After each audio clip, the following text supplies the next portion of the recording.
हाय, मेरा नाम है अविनाश पाटिल। मेरा जो भी इंट्रोडक्शन है यहाँ पे आता है, स्क्रीन पे देखो। तो अभी लॉकडाउन चल रहा है, फिजिकल क्लासरूम्स बंद है, तो सिलेबस कंटिन्यू नहीं हो रहा है। तो मैं आज ऑनलाइन स्टार्ट करने जा रहा हूँ ऑसिलेशंस। इसके बाद डेली तुमको एक लेक्चर मिलेगा। ऑसिलेशन पहले हम लोग चैप्टर करेंगे, ऑसिलेशन के बाद तुम्हारा फीडबैक देखेंगे, तुम्हें क्या चाहिए। जो चैप्टर तुम्हें चाहिए वो चैप्टर हम लोग स्टार्ट करेंगे। जो लोग मेरे क्लास के हैं, यहाँ पे परभनी में है या फिर अहमदपुर के स्टूडेंट्स है, उन लोगों के पास ये लेक्चर पहुंच जाएगा मैसेज के द्वारा। जो मेरे क्लास को आते भी नहीं, उन लोगों ने भी ये लेक्चर देखा तो चलेगा। तुम्हारे टीचर्स अगर ऑनलाइन लेक्चर प्रोड्यूस नहीं कर रहे, ऑनलाइन लेक्चर ले नहीं रहे, या फिर उनको समझता नहीं ऑनलाइन लेक्चर्स कैसे लेने का, उनको तो फिजिक्स भी समझता नहीं, वो मुझे पता है। लेकिन अगर उनको अगर तुमको लगता है कि ऑनलाइन लेक्चर्स कैसे लेने का उनको समझ नहीं रहा, तो तब तक मेरे लेक्चर्स तुम लोग देख सकते हो। ठीक है, लॉकडाउन है इसलिए लॉकडाउन में टाइम पास मत करो, ऑनलाइन लेक्चर्स देखो। मेरे लेक्चर्स ऑनलाइन अवेलेबल है, सब डेली लेक्चर्स आने वाले हैं, और एग्जाम्स भी वीकली होने वाले हैं इसके बाद। ठीक है, एग्जाम्स के लिए हम लोग एक व्हाट्सएप का ग्रुप करेंगे। ग्रुप का लिंक मैं बोलता हूँ कहाँ पे आएगा, इस वीडियो के नीचे डिस्क्रिप्शन में भी वो व्हाट्सएप का लिंक मैं वहां पे अटैच करता हूं। तुम लोग वहां से भी ज्वाइन कर सकते हो। तुम लोग तो लेक्चर देखो, पढ़ाई करो, लेकिन तुम्हारे जितने भी फ्रेंड्स है उन लोगों को भी ज्वाइन होने को बोलो, उनको भी बोलो कि लेक्चर्स देखें और पढ़ाई करें।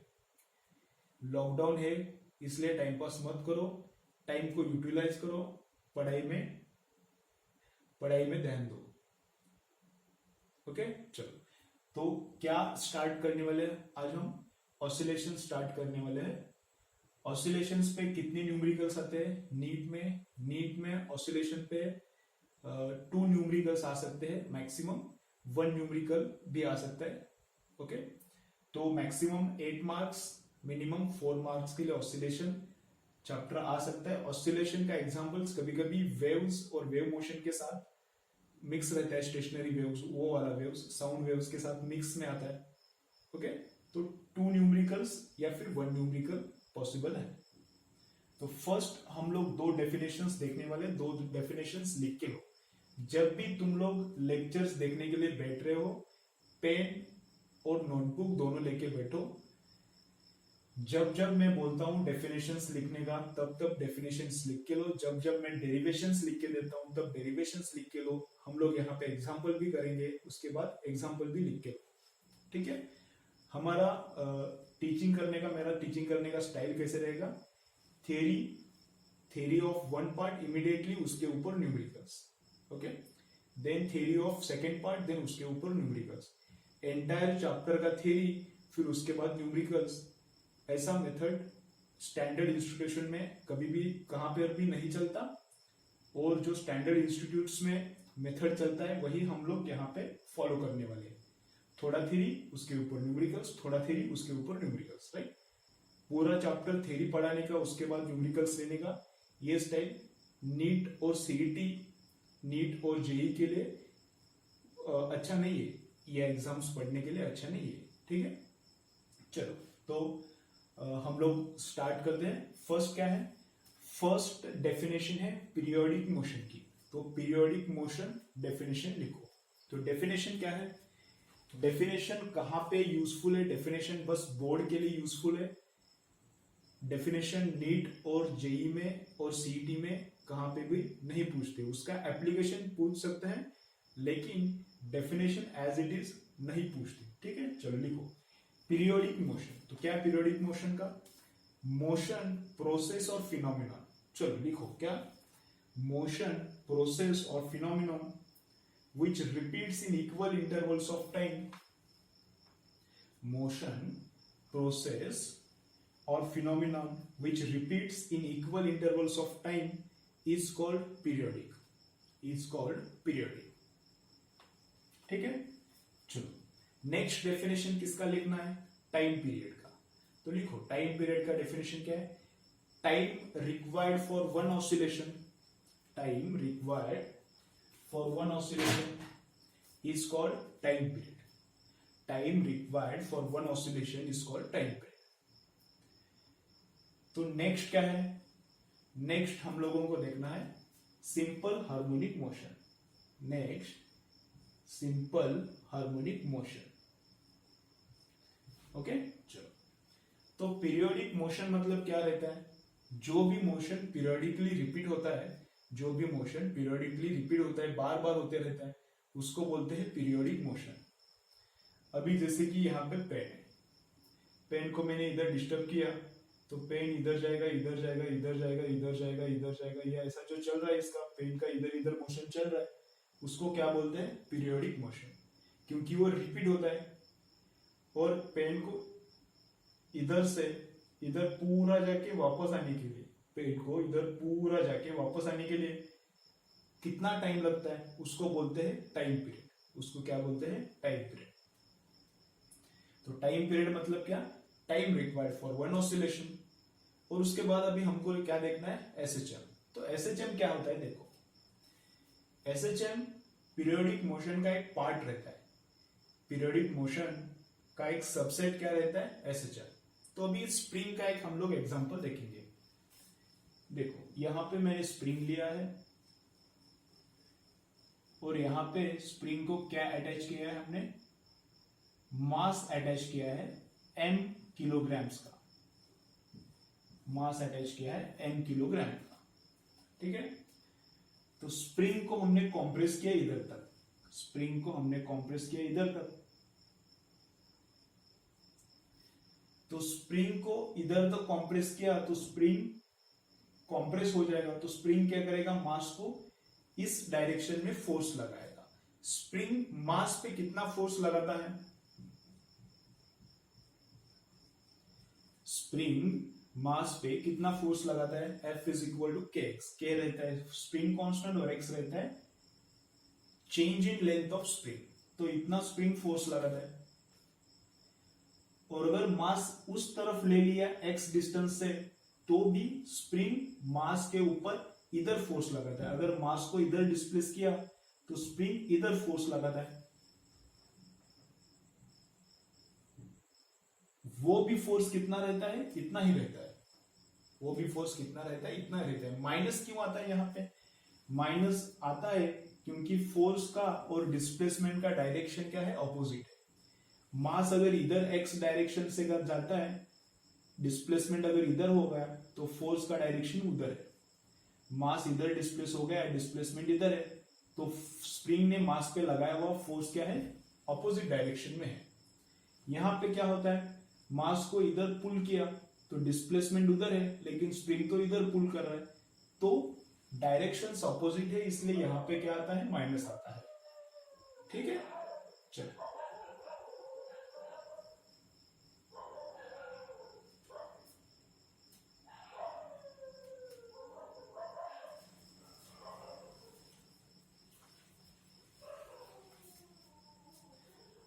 अभी ये मैं लेक्चर रिकॉर्ड कर रहा हूँ रात के 12 o'clock 12 सवा 12 बजे, और यहाँ पे गली में बहुत सारे कुत्ते भौंक रहे। मैं हाफ एन आवर वेट किया और 4-5 टाइम्स ट्राई किया। मैं बैठता हूँ तब साले रुक जाते हैं, अब मैं चालू करता हूँ तब वो भी चालू हो जाते हैं। तो आज मैं वीडियो लेक्चर का रिकॉर्डिंग स्टॉप कर रहा हूँ। कल आफ्टरनून में लेक्चर हम लोग आगे वाला रिकॉर्ड करेंगे। Good night. चलो टेस्टिंग इज ऑन, ओके।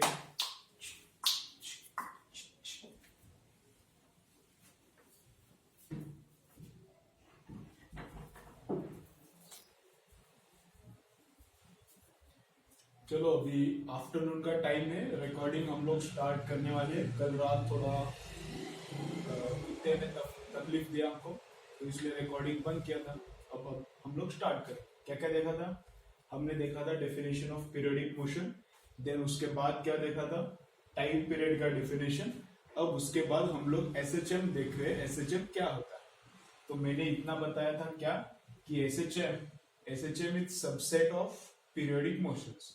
बहुत सारे पीरियोडिक मोशंस होते हैं, उनमें से कुछ पीरियोडिक मोशंस एसएचएम होते हैं, सिंपल हार्मोनिक मोशन। ओके, तो सिंपल हार्मोनिक मोशन क्या है, सिंपल हार्मोनिक मोशन मतलब कौन सा पीरियोडिक मोशंस, तो वो हम लोग अभी देख रहे हैं।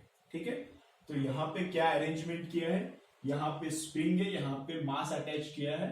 अगर मास इधर जाता है x डिस्टेंस से, तो मास पे स्प्रिंग कितना फोर्स अप्लाई करता है, -kx। अगर मास उधर भी जाता है तो भी स्प्रिंग मास पे कितना फोर्स अप्लाई करता है, -kx। मास इधर जाता है तो स्प्रिंग मास को इधर पुश करता है, राइट की तरफ। अगर मास राइट जाता है तो स्प्रिंग मास को लेफ्ट की तरफ पुश करता है। ठीक है, देन फोर्स कितना है, -kx है। और माइनस क्यों आया, माइनस इसलिए आया क्योंकि डायरेक्शन ऑफ फोर्स और डायरेक्शन ऑफ x क्या है, अपोजिट। अगर मास लेफ्ट में डिस्प्लेस होता है, अगर मास लेफ्ट जाता है तो फोर्स राइट की तरफ है, और अगर मास राइट की तरफ जाता है तो फोर्स कैसा है, लेफ्ट की तरफ है। दोनों का डायरेक्शन अपोजिट है, इसलिए यहां पे क्या आता है, माइनस। तो SHM क्या है, तो SHM क्या है देखो, अभी वो मैं बोल रहा हूं। ये यहाँ पे मास क्या कर रहा है, पीरियोडिक मोशन फॉलो कर रहा है। यहाँ पे मास जो कर रहा है उसको पीरियोडिक मोशन बोलते हैं। तो मास को हमने खींच के छोड़ दिया, ये स्प्रिंग कनेक्टेड इस मास को है, और मास को हमने ऐसा खींचा, स्वी करके छोड़ दिया, तो मास ऐसा चालू हो जाएगा उसका, मास का अपना अपना चालू हो जाएगा। इसको बोलेंगे पीरियोडिक मोशन। ठीक है, अभी ये SHM है या फिर ये SHM नहीं है, ये कैसे फाइंड आउट करेंगे।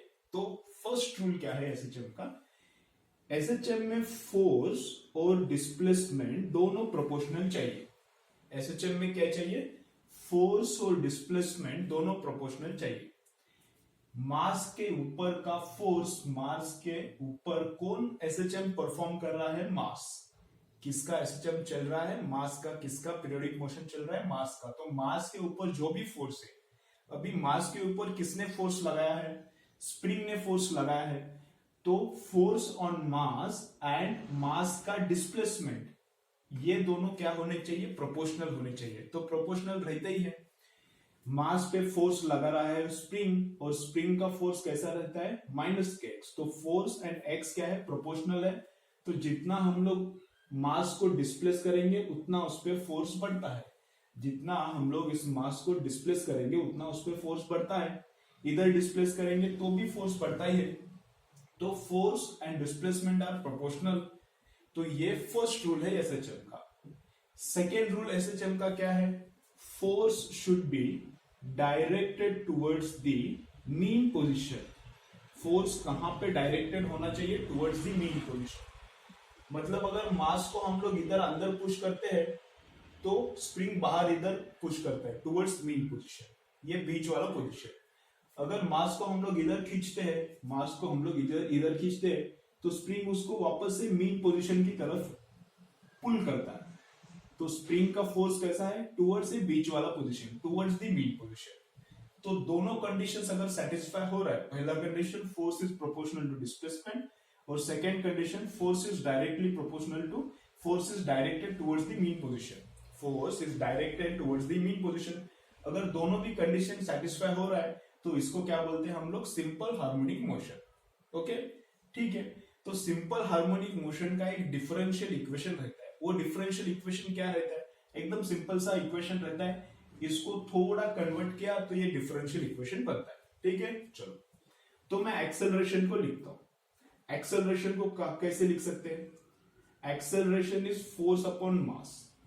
सिंपल हार्मोनिक मोशन का जो ये मास फॉलो कर रहा है सिंपल हार्मोनिक मोशन, उस पे एक्सेलरेशन कितना है, उसका एक्सेलरेशन कितना है। तो एक्सेलरेशन का फॉर्मूला क्या आता है, फोर्स अपॉन मास।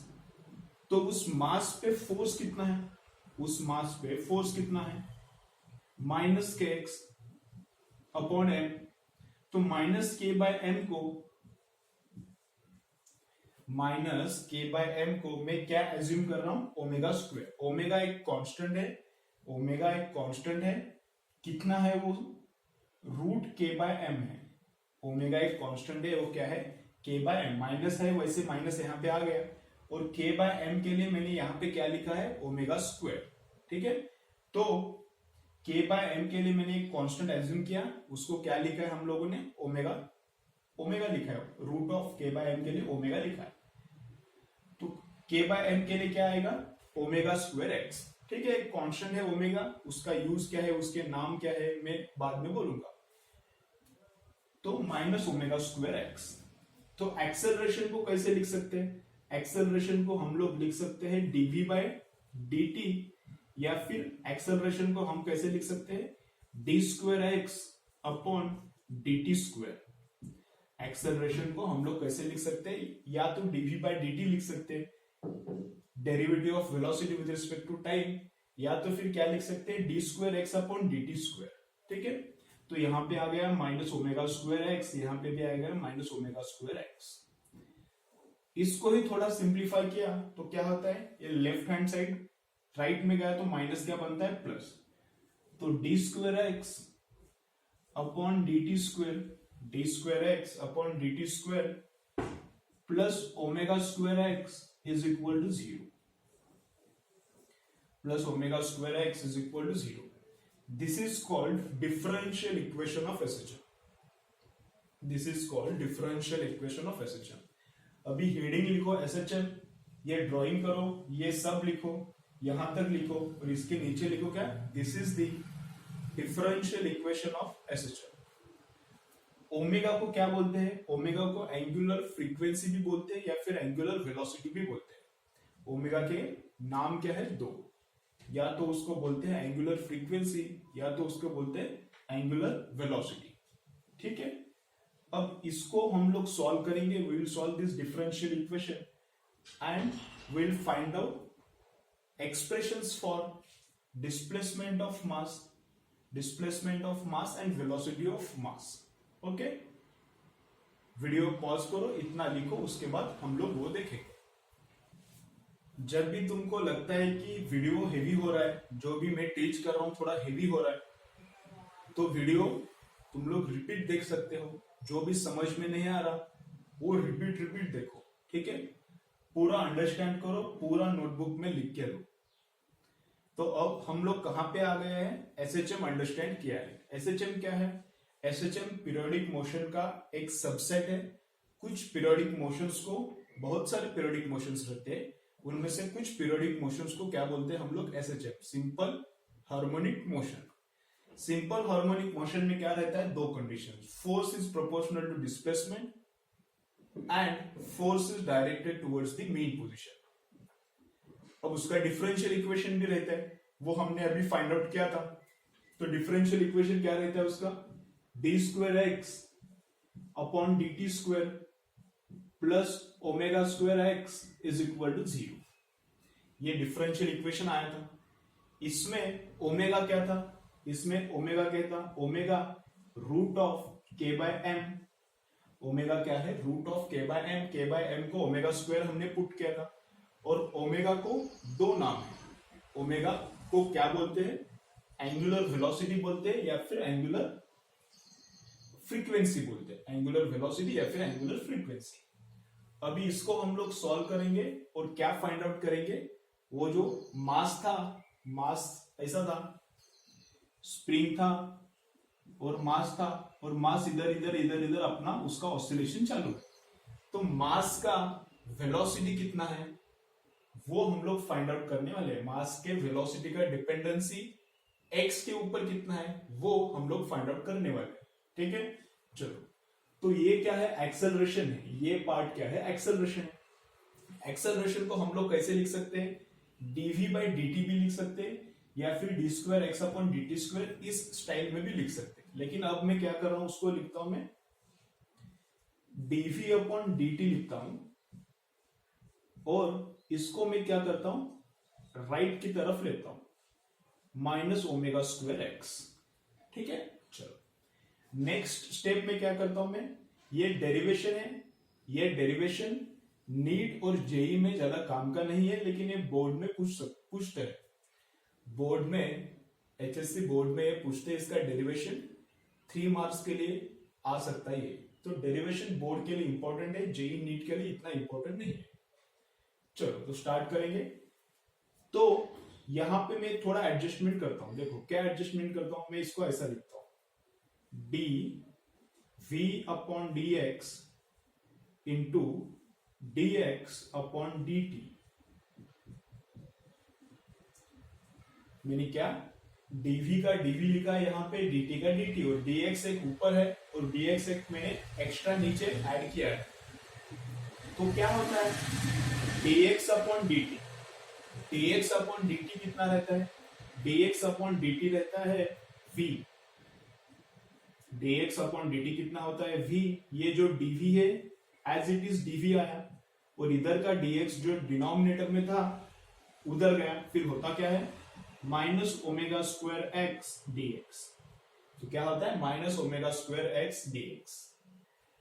तो इसके बाद इधर भी इंटीग्रेशन करने का, इधर भी इंटीग्रेशन करने का, दोनों तरफ इंटीग्रेशन करने का। तुमको इंटीग्रेशन हुआ है तो ये समझेगा, अगर इंटीग्रेशन नहीं हुआ तो अभी मैं फाउंडेशन 11 फाउंडेशंस के लेक्चर ले रहा हूं, वहां पे डेरिवेटिव चालू है अभी, वहां पे मैं इंटीग्रेशन लेने वाला हूं नेक्स्ट वीक में, नेक्स्ट वीक या फिर थोड़ा दिन, एक 9-10 डेज के बाद इंटीग्रेशन स्टार्ट हो जाएगा, वहां पे तुम लोग इंटीग्रेशन देख लेना। तो इधर और इधर इंटीग्रेशन किया, तो इंटीग्रेशन के बाद ये क्या बनता है, v का इंटीग्रेशन आता है v स्क्वायर बाय 2, और इधर क्या इंटीग्रेशन आता है minus omega square X square by 2। हमेशा इंटीग्रेशन में कांस्टेंट आता है, हमेशा इंटीग्रेशन में क्या होता है कांस्टेंट आता है। अब कांस्टेंट का वैल्यू कितना है वो हमें फाइंड आउट करना पड़ता है। तो देखो इधर कैसे फाइंड आउट करेंगे, ये जो सिचुएशन है मैं वापस एक्सप्लेन करता हूं क्या चल रहा है। इधर अपना मास से उसको स्प्रिंग अटैच किया है और मास को हमने थोड़ा एक्सटेंड किया है या फिर थोड़ा कॉम्प्रेस करके छोड़ दिया, इतना कॉम्प्रेस किया छोड़ दिया, तो मास का अपना अपना चालू है उसका, ठीक है। तो मास इधर जाता है, रुकता है वहां पे, उसका वेलोसिटी 0 बनता है, वापस उल्टा आता है, इधर आता है, इधर रुकता है, वापस इधर आता है, इधर रुकता है, वापस इधर आता है। जहां पर भी वेलोसिटी चेंज होता है वहां पे वेलोसिटी कितना बनता है 0 बनता है। देखो इस पेन को भी मैंने ऊपर फेंका तो पेन ऊपर ऊपर ऊपर जाता है, बाद में नीचे नीचे आता है, तो ऊपर का डायरेक्शन वेलोसिटी का है वो नीचे का बन जाता है। यहाँ पे टॉप मोस्ट पॉइंट पे जो ऊपर जाने वाला वेलोसिटी है वो नीचे आने वाला बनता है, तो वेलोसिटी का डायरेक्शन यहाँ पे टॉप मोस्ट पॉइंट पे चेंज होता है। तो टॉप मोस्ट पॉइंट पे वेलोसिटी चेंज होता है, मतलब वहां पे वेलोसिटी कितना रहता है 0 रहता है। वैसा ही इधर ये मास क्या होता है, इधर इधर इधर इधर तक जाता है, वापस आता है, इधर इधर इधर इधर तक जाता है, फिर इधर से वापस आता है। तो जब यहाँ पे वो डायरेक्शन अपना चेंज करता है, मास ऐसा घुई घुई घुई घुई घुई ऐसा चलो, तो मास इधर आएगा उल्टा आता है, तो यहाँ पे मास का वेलोसिटी कितना बनता है 0। इधर भी वैसे ही होता है, इधर आता है फिर उल्टा चालू होता है, इधर आता है पस, तो उल्टा जब वो चालू होता है तो उसका वेलोसिटी चेंज होता है। तो जब भी वेलोसिटी चेंज होता है क्या होता है, वेलोसिटी 0 होता है, ठीक है। और इसको क्या बोलते हैं हम लोग, इसको बोलते हैं एम्पलीट्यूड। इसको क्या बोलते हैं हम लोग, एम्पलीट्यूड। एम्पलीट्यूड मतलब maximum displacement from mean position. Amplitude का डेफिनेशन लिख के लो, ठीक है। एम्पलीट्यूड लिखो, क्या है definition, maximum displacement from mean position. Amplitude means what, maximum displacement from mean position. ये जो बीच वाला पोजीशन है वहां से मैक्सिमम डिस्प्लेसमेंट कितना हुआ, वहां से मैक्सिमम डिस्प्लेसमेंट कितना हुआ उसको बोलते हैं ए, कैपिटल ए, एम्पलीट्यूड। यहां से भी इधर मैक्सिमम डिस्प्लेसमेंट कितना हुआ वो भी सेम ही रहता है, उसको भी क्या बोलते हैं, एम्पलीट्यूड ही बोलते हैं। तो एम्पलीट्यूड का डेफिनेशन क्या है, maximum displacement from mean position, ठीक है। तो जब यहां पे अपना ओरिजिन है, यहां से हम लोग मेजरमेंट चालू करते हैं एक्स का, डिस्प्लेसमेंट का। ये जो मास है इसके डिस्प्लेसमेंट का मेजरमेंट कहां से चालू करते हैं हम लोग, इधर से चालू करते हैं। तो इधर से उधर गया x सेंटीमीटर तो +1, इधर से इधर गया x सेंटीमीटर तो -1 डिस्प्लेसमेंट। समझ में आ रहा है क्या, इधर से इधर गया 2 सेंटीमीटर, अभी ऐसा ऐसा जाएगा ना मास, तो इधर से अभी इधर आ गया मास 2 सेंटीमीटर डिस्टेंस पे, तो उसका डिस्प्लेसमेंट x कितना है 2 है। अगर इधर आ गया तो उसका डिस्प्लेसमेंट कितना हो गया a। तो यहां पे मैं लिखता हूं, यहां पे कितना होता है डिस्प्लेसमेंट a, और यहां पे डिस्प्लेसमेंट कितना होता है -a, क्योंकि लेफ्ट की तरफ है ना, तो लेफ्ट की तरफ एक्स एक्सिस क्या रहता है, निगेटिव, और राइट की तरफ एक्स एक्सिस क्या रहता है, पॉजिटिव। तो जब मास इधर जाता है, इधर इस पॉइंट तक, तब डिस्प्लेसमेंट कितना रहता है, प्लस ए, और जब मास इधर तक आता है तब डिस्प्लेसमेंट कितना रहता है, माइनस ए। तो मैं क्या बोलता हूं, देखो, जब डिस्प्लेसमेंट ए है,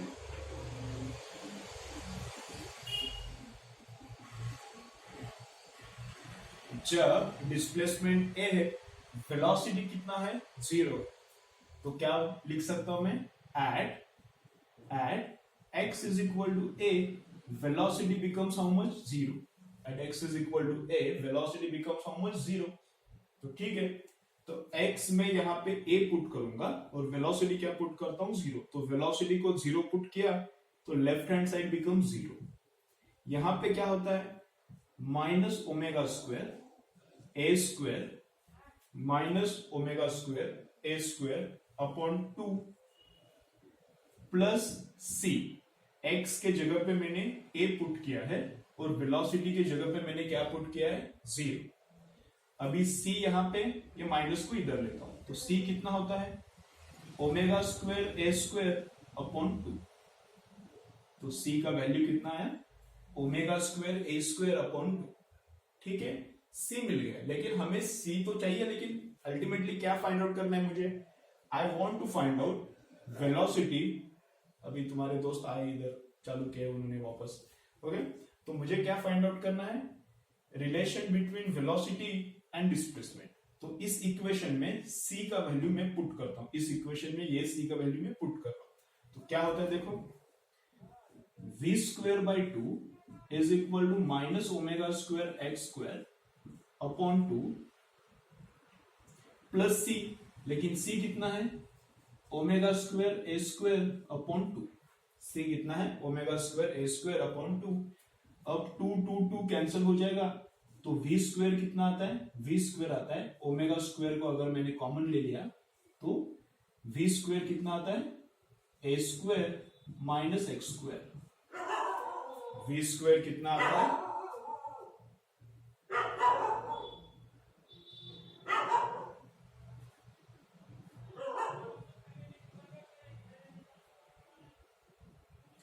तो v स्क्वायर कितना आता है, v स्क्वायर आता है ओमेगा स्क्वायर, इनमें से कॉमन निकाला तो a square minus X square.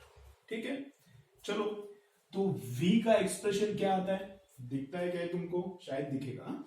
v का एक्सप्रेशन क्या आता है, प्लस माइनस, रूट लिया तो प्लस माइनस तो आता है, plus minus omega root of A square minus X square. तो क्या है, वेलोसिटी और x का रिलेशन क्या है, प्लस माइनस ओमेगा रूट ए स्क्वायर माइनस एक्स स्क्वायर। ये पहला हमारा इंपॉर्टेंट रिलेशन है। ठीक है, अब ये थोड़ा समझ में नहीं आएगा तो भी नो प्रॉब्लम, इसका यूज तुमको जब मैं बताऊंगा तब एकदम क्लियरली अंडरस्टैंड हो जाएगा। ठीक है, इसके ऊपर न्यूमेरिकल्स करेंगे तो धीरे धीरे एकदम क्लियर अंडरस्टैंडिंग हो जाएगा। चलो, नेक्स्ट वेलोसिटी अब हमने फाइंड आउट किया है, वेलोसिटी हमने फाइंड आउट किया है। अब क्या करो, पॉज करो, इधर तक सब लिख के लो। अब वेलोसिटी के बाद हमें क्या फाइंड आउट करना है, वेलोसिटी के बाद फाइंड आउट करना है इसका डिस्प्लेसमेंट के लिए एक्सप्रेशन। पहला एक्सप्रेशन किसके लिए फाइंड आउट किया, वेलोसिटी के लिए। अब एक्स के लिए एक्सप्रेशन फाइंड आउट करना है। ठीक,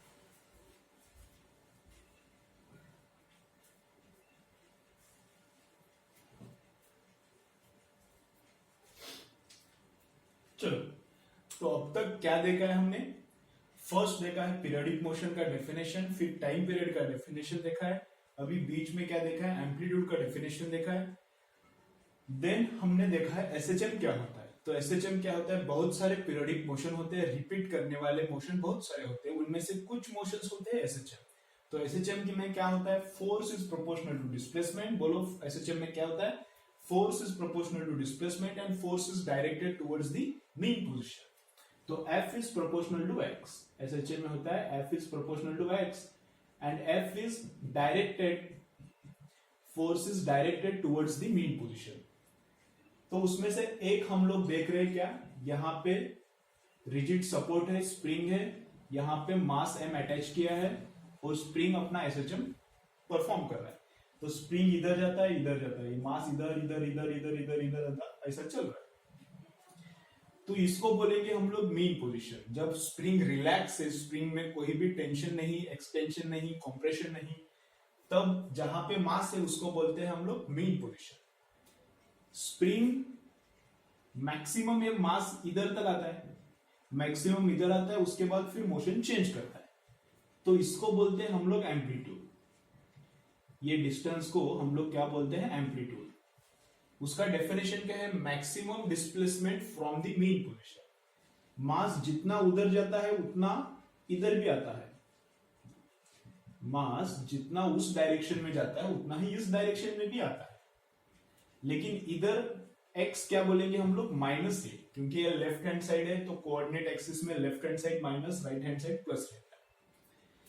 When x is equal to a, velocity is 0. When x is equal to minus a, velocity is 0. Velocity इधर तक जाता है मास और उल्टा आता है। जहां पर भी velocity चेंज होता है वहां पे velocity कितना रहता है? 0। तो अब क्या चाहिए? अब मुझे velocity और डिस्प्लेसमेंट इनके बीच में रिलेशन चाहिए। तो इनका रिलेशन अब हमने निकाला है। इन दोनों के बीच में क्या रिलेशन रहता है वो अभी हमने निकाला है। वो तुमको समझ में आया होगा, लेकिन उसका पूरा अंडरस्टैंडिंग जब हम लोग न्यूमेरिकल्स करेंगे तब हो जाएगा। तब वो रिलेशन क्या फाइंड आउट किया है बोलो? v इज इक्वल टू, अगर मास का मुझे वेलोसिटी निकालना है, अगर मास का मुझे वेलोसिटी निकालना है तो कौन सा फॉर्मूला? ये वाला फॉर्मूला यूज करना पड़ता है। तो क्या फॉर्मूला है? प्लस माइनस ओमेगा रूट ए स्क्वायर माइनस एक्स स्क्वायर। क्या है? प्लस माइनस ओमेगा रूट ए स्क्वायर माइनस एक्स स्क्वायर। अभी ये रिलेशन तो आ गया है, ये रिलेशन इंपॉर्टेंट है, ये याद रखने का। और इसके पहले कौन सा रिलेशन हो गया था? ओमेगा का एक याद रखो, ओमेगा क्या रहता है? रूट ऑफ के बाय एम। ओमेगा क्या रहता है? रूट ऑफ के बाय एम। ये भी इंपॉर्टेंट है। और कौन सा इंपॉर्टेंट है? एक्सेलरेशन का। इसका एक्सेलरेशन क्या रहता है? Minus omega square x. ये तीनों रिलेशन इंपॉर्टेंट है, इस पे न्यूमेरिकल्स आते हैं। तीनों रिलेशंस को बॉक्स करके रखो, ठीक है। अभी इससे क्या और हम फाइंड आउट करेंगे? डिस्टेंस इसने कितना, इसका डिस्प्लेसमेंट का एक्सप्रेशन हम लोग अभी फाइंड आउट करने वाले हैं। तो देखो, अभी वेलोसिटी को मैं क्या लिख सकता हूं? dx upon dt। और इधर मैं प्लस माइनस के जगह पे ओनली प्लस लेता हूं। प्लस कब आता है? अगर मास राइट की तरफ भाग रहा है, वेलोसिटी का डायरेक्शन उधर है, तो क्या लेने का? प्लस लेने का। अगर मास इधर भाग रहा है, अगर मास इधर जा रहा है, तो इस तरफ का डायरेक्शन को क्या लेते हैं हम लोग? माइनस। तो अगर मास इधर जा रहा है तो प्लस लेने का, अगर इधर जा रहा है तो माइनस। तो मैं x के लिए यहां पे प्लस लेके सॉल्व करता हूं, x के लिए यहां पे प्लस लेके सॉल्व करता हूं। तो प्लस लिया तो क्या होता है? ओमेगा रूट ए स्क्वायर माइनस एक्स स्क्वायर। तो इस रूट को मैं इधर लेता हूं, dt को उधर लेता हूं, तो ये क्या होता है? dx upon root of A square minus X square is equal to omega dt, is equal to omega dt। ठीक है, दोनों तरफ मैंने इंटीग्रेशन किया, यहां पे भी इंटीग्रेट किया, उधर भी इंटीग्रेट किया। तो अभी ये रूट का इंटीग्रेशन थोड़ा डिफिकल्ट रहता है, तुम लोग डायरेक्टली याद रखो इंटीग्रेशन कितना रहता है। ओके, इंटीग्रेशन कितना रहता है इसका? इसका इंटीग्रेशन आता है sine inverse of X by A, sine inverse of X by A. और यहां पे इंटीग्रेशन कितना? Omega T plus constant. Constant को मैं क्या लिख रहा हूं? अल्फा। कॉन्स्टेंट को मैंने क्या लिखा है? अल्फा। अब यहां का साइन इनवर्स उधर जाएगा, तो क्या होता है देखो, X by A is equal to sine of omega T plus alpha. Okay, left में क्या आएगा? एक्स बाय ए, और इधर का साइन इनवर्स उधर गया तो क्या होता है? Sine of omega T plus alpha. और यहां पे जो ए था वो भी उधर जाता है, तो क्या होता है? A sine omega T plus alpha. ठीक है, आ गया एक्स का रिलेशन एम्पलीट्यूड और ओमेगा के साथ आ गया। अभी अल्फा क्या है? अल्फा कांस्टेंट है। अल्फा क्या है? कांस्टेंट है। अपने पास कितने कांस्टेंट्स आए? अभी दो। एक ओमेगा कांस्टेंट आया था पहले से ही, अब कौन सा कांस्टेंट आ गया? अल्फा। ओमेगा का नाम क्या है? ओमेगा कौन है? एंगुलर वेलोसिटी और एंगुलर फ्रीक्वेंसी। ओमेगा के पहले भी कांस्टेंट था के। के कौन है? Spring constant. एम क्या है? मास की जो एसएचएम परफॉर्म कर रहा है। अल्फा कौन है? भी अल्फा को बोलते हैं इपोक। अल्फा को बोलते हैं इपोक, EPOCH। अल्फा को बोलते हैं इपोक या फिर इनिशियल फेज या फिर फेज कांस्टेंट। अभी उसका यूज क्या? इस एक्सप्रेशन को और इस एक्सप्रेशन को और इस एक्सप्रेशन को कैसे यूज करने का, वो हम लोग नेक्स्ट लेक्चर में देखेंगे। जैसे जैसे तुम्हें इसका यूज समझ में आ जाएगा, इसके ऊपर हम लोग जैसे जैसे एग्जांपल्स करेंगे, तुम्हें ये पूरे तरीके से एकदम मस्त अंडरस्टैंडिंग हो जाएगा। ठीक है, तो आज के लिए क्या याद रखना है? ये डेरिवेशन याद रखो और एक्सप्रेशंस एक बार बाहर करो। एक्सप्रेशन जितना भी आया अपना वो एक बार रट्टा मारो। ठीक है, इसका यूज कैसे करने का हम लोग नेक्स्ट लेक्चर में करेंगे, तब एकदम क्लियर हो जाएगा ये क्या है और इसको कैसे यूज करना है। ठीक है, चलो आज का लेक्चर कंक्लूड करते हैं और फिर कल मिलेंगे। तो आज क्या देखा है? फर्स्ट देखा है हमने पीरियोडिक मोशन क्या है। जो मोशन हमेशा रिपीट मारता है उसको बोलते हैं पीरियोडिक मोशन। टाइम पीरियड का मतलब क्या है? Time required for one oscillation. Time period मतलब क्या है? Time required for one oscillation और वन रिपीटेशन। उसके बाद कौन सा डेफिनेशन देखा है? एम्पलीट्यूड का। एम्पलीट्यूड का डेफिनेशन क्या है? Maximum displacement from main position. सब डेफिनेशंस तुम्हारे पास नोट्स में चाहिए, सब डेफिनेशंस लिख के लो। एम्पलीट्यूड का डेफिनेशन क्या है? Maximum displacement from main position. उसके बाद क्या देखा? एसएचएम का कंडीशंस। एसएचएम का कंडीशंस कितना है? 2। पहला कंडीशन क्या है? Force is proportional to displacement. और दूसरा कंडीशन क्या है? Force is directed towards the mean position. तो उस कंडीशन से हमने एक्सप्रेशन निकाला एक्सेलरेशन के लिए। एक्सेलरेशन में ओमेगा कौन है? ओमेगा है √k/m। ओमेगा को क्या बोलते हैं?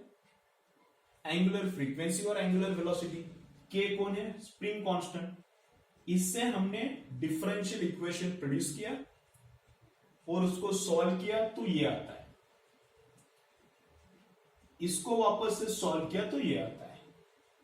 तो न्यूमेरिकल्स के लिए ये 1, 2, 3, 4 ऑल एक्सप्रेशंस आर यूजफुल। कैसे यूज करने का इसको हम लोग नेक्स्ट लेक्चर में देखेंगे। चलो।